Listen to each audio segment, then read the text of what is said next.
Me acompaña el profesor Romeles Carriola Palacios, historiador. Y yo creo que, profesor, siempre hemos estado tratando de descifrar un poco nuestra historia, porque es una historia mal contada y que tiene fuentes muy diversas, unas en inglés, otras pues tal vez apasionadas del nacionalismo, que tratan de vendernos villanos como héroes y héroes como villanos. Sí. Por ejemplo, siempre me he preguntado si hubiese que mencionar el padre de la patria, ¿quién era el que le tocaría ese honor a Panamá? Bueno, en principio el problema con la historia de Panamá Ajá. es que el clima, el clima no es que determina la inteligencia de la persona, sino lo que hace es un estrago con los documentos. Aquí no tenemos documentos coloniales. El Archivo Nacional que custodia esos documentos los tiene a partir de 1823. Sí. Antes de la colonia, en el periodo colonial no existen, hay que ir a Sevilla o hay que ir a Colombia. Si había que mencionar un padre de la patria, yo escogería a Justo Arosemena, porque fue el que diseñó el sentido del principio de la nacionalidad y crea el Estado federal.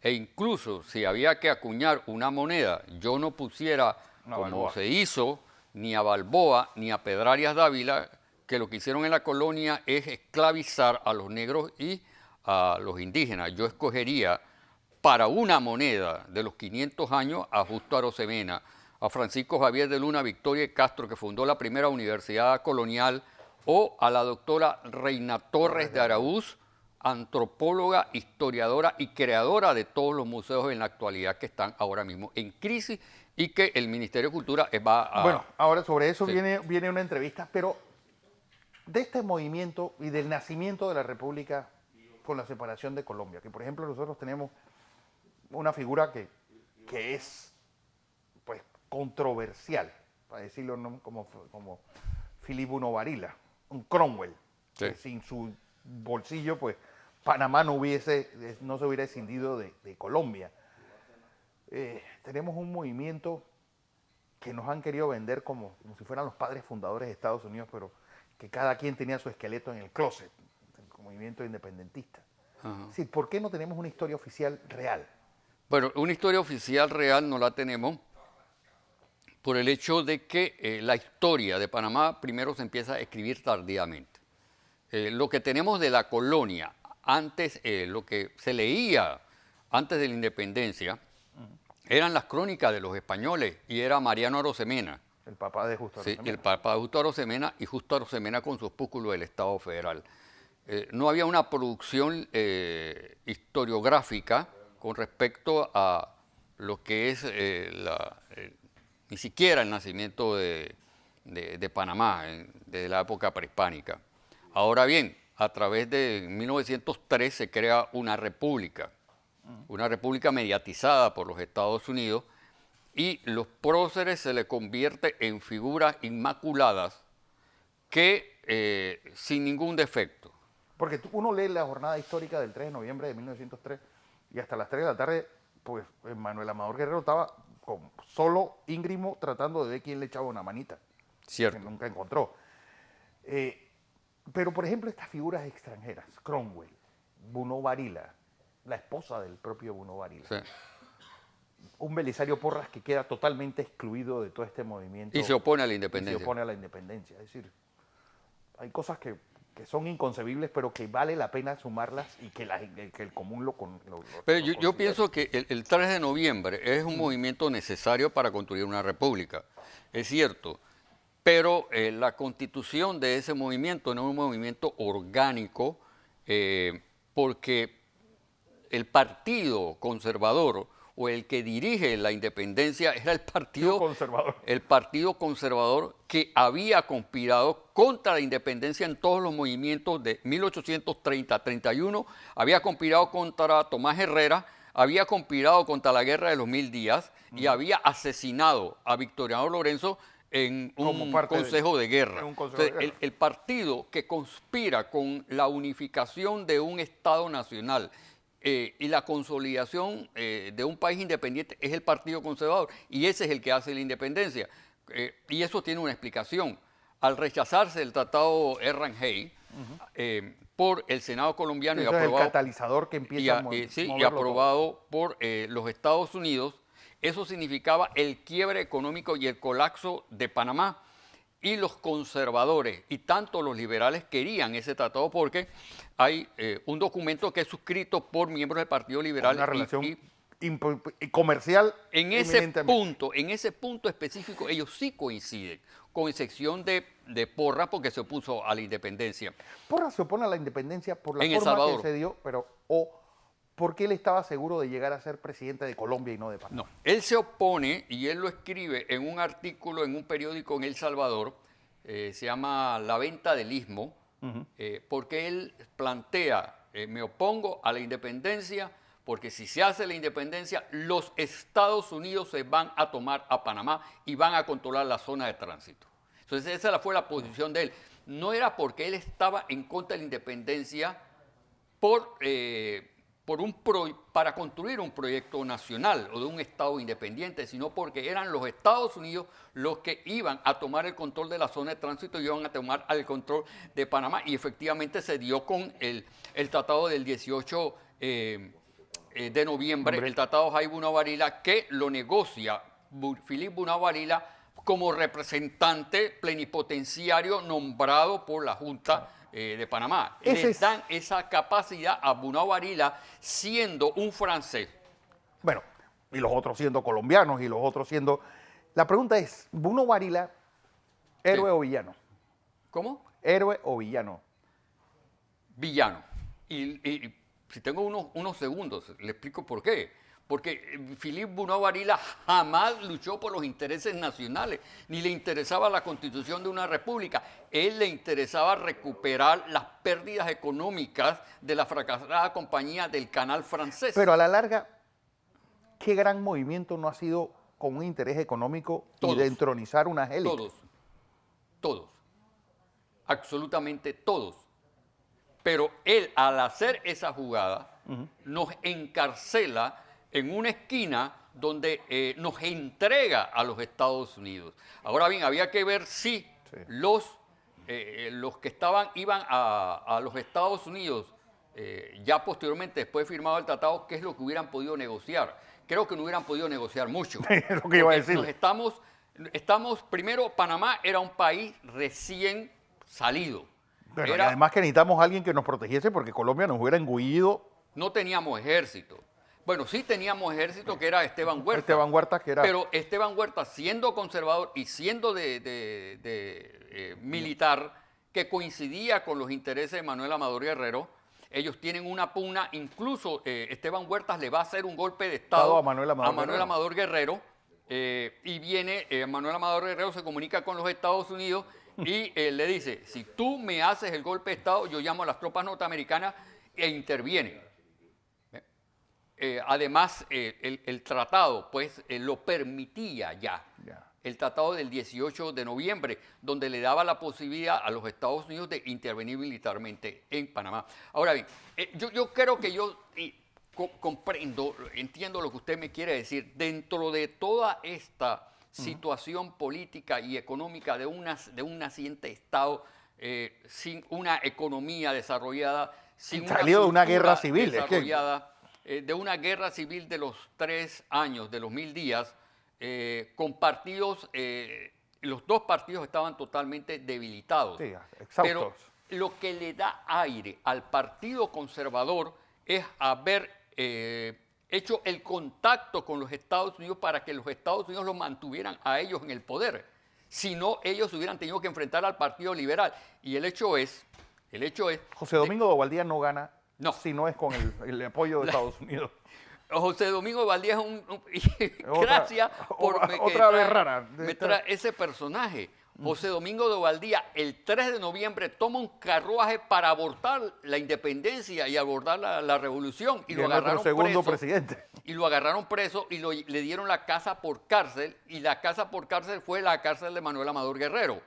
Y cosa curiosa, la persona que se opone a la independencia, que es miembro del Partido Conservador, se lanza a la candidatura presidencial en el año de 1910, pero gana En el por 8. una unión, por una unión con el Partido Liberal, donde estaba Eusebio Morales, Carlos A. Mendoza. Es decir, él por sí solo no hubiera hubiera ganado. llegado a la presidencia, además porque tuvo que haber hecho concesiones con los Estados Unidos, porque no veo en José Domingo de Valdía una figura nacionalista de Rañabre que haya creado, bueno, hijo de un expresidente de Colombia, no creo que estaba tampoco pensando en algo. Es como si a mí me mandaran a sí, y además era una situación extremadamente difícil. Yo le entiendo su sentimiento, cuál es la figura de Panamá que nos cohesiona a nosotros y nos da un sentido de identidad. ¿Es Eusebio Morales? ¿Es José Agustín Arango? Eusebio Morales es una personalidad extraordinaria, además hombre. de abogado. Estuvo en la Guerra Civil de los 1000 días desde 1899. Cuando llegan prácticamente a la ciudad de Panamá y se quedan sin armas, él va a Ecuador a buscar las armas y regresa. ¿No? Y entonces incluso es el que redacta, uno de los que redacta el Acta de Independencia de 1903, el que ayuda a la redacción del Acta de Independencia. Él fue miembro del Estado Mayor del Ejército Liberal durante la Guerra de los 1000 días hasta el fracaso del puente de Caledonia, pero después de cuando se rearticula otra vez la revolución con la llegada de Porras, él otra vez se incorpora. Eusebio Morales es una persona que debe ser tomada como, si bien es cierto, igual tiene estaturas al mismo nivel que Justo Arosemena, porque fue un teórico de la nacionalidad. Justo Arosemena, Eusebio A. Morales, Carlos A. Mendoza, Belisario Porras, porque ellos tenían claro el país que ellos querían construir, un Estado nacional libre e independiente. Por ejemplo, yo creo que no podíamos haber sido un país independiente si Teddy Roosevelt no hace esa frase de I took Panama, yo me tomé a Panamá. Es decir, alguien que tenía ese ímpetu de hacer el canal a las buenas y a las malas, no importa quién estuviera en el país. Bueno, es cierto, había que tener una figura. Había figuras en Panamá representativas intelectuales de una conciencia nacional, claro que las había. Yo discrepo algunos puntos de la famosa teoría de la leyenda negra, porque, y con todo respeto a los que proponen eso, y con todo el respeto a los que proponen la teoría de la leyenda blanca, sí. Está Linares, está mi querido amigo Olmedo Beluche, que lo aprecio mucho, compañero mío de secundaria, que él tiene su posición, pero yo creo que dentro del interno de los partidos políticos tenía que haber uno que sí pensaba en construir un país independiente. Claro, estimado periodista, yo considero que sí hubo intereses económicos muy particulares de familias determinadas que detentaron el poder, un sector de la oligarquía y de la élite comercial vinculados a las compañías del ferrocarril, a las compañías navieras, que única y exclusivamente tenían intereses para su clase social, y los sectores del interior y los sectores urbanos del arrabal, ellos no tenían ningún interés frente a ellos. Es más, no estaban en el mapa de ellos de ninguna forma. No estaban. Incluso esa oligarquía, a mí no me molesta decir oligarquía, hay gente que se asusta que yo diga oligarquía. Son oligarquías porque eran gobiernos de pequeñas familias, eran élites sociales que venían del siglo XIX hasta el siglo XX y que incluso todavía en la actualidad existen y están en reticencia frente a los sectores populares, pidiendo el sector popular clamores para una justicia social y una justicia económica, y son aquellos sectores que están conspirando contra el desarrollo del país. Porque tú construyes un país a partir de una concertación nacional, pero donde haya diferentes sectores económicos, estén los maestros, estén los obreros, estén los campesinos, pero no un grupito que determina las soluciones y la alternativa para el desarrollo del país. ¿Existía una élite social en el siglo XIX? Sí.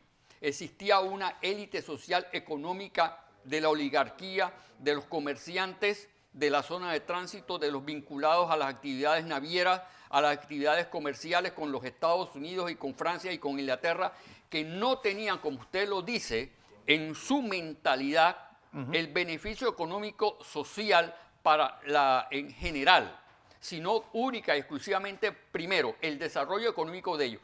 Y esos sectores todavía tienen presencia en Panamá y están determinando la política económica y social de Panamá, sin darse cuenta que hay sectores necesitados que necesitan tener oportunidades para el rejuego, no solo político, sino para la subsistencia como seres humanos, porque tienen el derecho a tener una vida digna, una educación progresista, una educación científica, no una educación donde a ti te crean como un individuo para producir mano de obra barata, porque hay un sector económico Porque que busca ahí eso. entramos, y me gusta que lleguemos a eso, porque tangencialmente el gran desconocimiento que hay de nuestro movimiento de separación, bueno, de independencia ni hablar, Sí.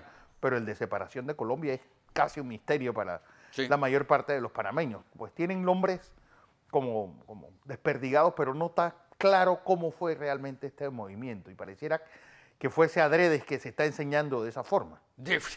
Claro que sí. Y se está enseñando de esa forma porque entrar en la historia y sacar los elementos, muchas personas que no fueron héroes de verdad, que el 3 de noviembre, en vez de estar en Santana y en la Plaza de Armas, y que habían impulsado al principio la independencia, se echaron para atrás. Sí, bueno, Cádiz Acatay y la jornada histórica del 3 de noviembre pinta una cosa totalmente distinta a lo que todos creemos. Porque Domingo Díaz, los hermanos Díaz, que parten del Parque de Santana hasta Las Bóvedas, son los que finalmente le dan el punto de convergencia ya definitivamente de la independencia. Y amén de que Huertas, siendo miembro del Partido Conservador Y miembro del ejército y colombiano. miembro del ejército, yo creo que Huerta tiene su valor. Sí, claro. Objetivamente, todo individuo en la historia tiene un valor, ¿no? Hasta la oligarquía, bueno, no sé. Bueno, De- todos de- tienen su valor. Dejémoslo ahí. No voy a calificar. Pero entrar ¿dónde podemos calificarlos y dónde podemos darle el valor que se merecen cada uno en su justa dimensión? Es lo que Estudiándolo. ese gran vacío que tiene nuestra historia, y Estudiándolo. sobre todo de esos primeros años de la República, donde la mayor parte de las taras que tuvimos durante todo el siglo XX nacen en ese parto. Ok, estudiándolo. Le pongo un ejemplo. ¿Me permite? Yo estoy ahora mismo escribiendo en el diario El Siglo, desde el 2 de agosto hasta el mes de noviembre. Primero empiezo con los 500 años de la fundación de la ciudad de Panamá. A partir del lunes empiezan a salir fascículos con respecto a la independencia. Empecemos por el 10 y el 28 de noviembre si tenemos un tiempito. Un tiempito. Ahí. Bien. El 10 de noviembre, en la Villa de los Santos, lleva a cabo el movimiento los sectores campesinos y los pequeños propietarios de Azuero. No era la clase de la oligarquía de la ciudad de Panamá, representados en Mariano Arosemena y en la oligarquía citadina. E incluso Mariano Arosemena, en sus apuntamientos históricos, critica al movimiento santeño y lo dice que es un movimiento irregular y deficiente. Ojalá que a los que nos están escuchando y nos estén viendo capten esta idea. Había una diferencia en 1821. Sí, lo había. Bueno, y Los Santos quedaba en Saturno en ese momento. Sí. Es decir, llegar a la Villa de Los Santos debe haber sido un Había que viaje ir en por barco. ni siquiera había carreteras para Había allá. carreteras para Entonces, era un sector campesino de propietarios que se enfrenta a otra cosa. Amén. Hablar del coronel José de Fábrega. El coronel José de Fábrega... Uno de los braguetazos más importantes de la historia. Fue un saltomón.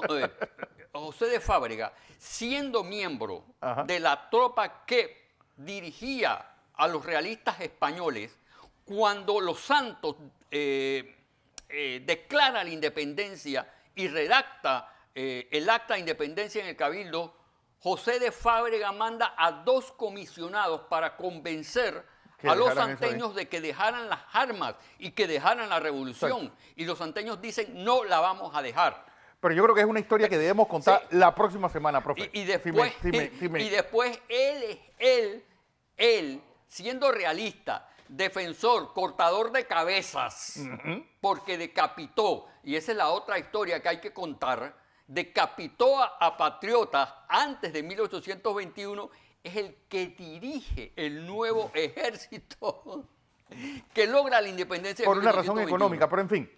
Profe, la otra semana quiero hablar de ese movimiento. Profesor Rommel ¿Cómo no? Escarriola.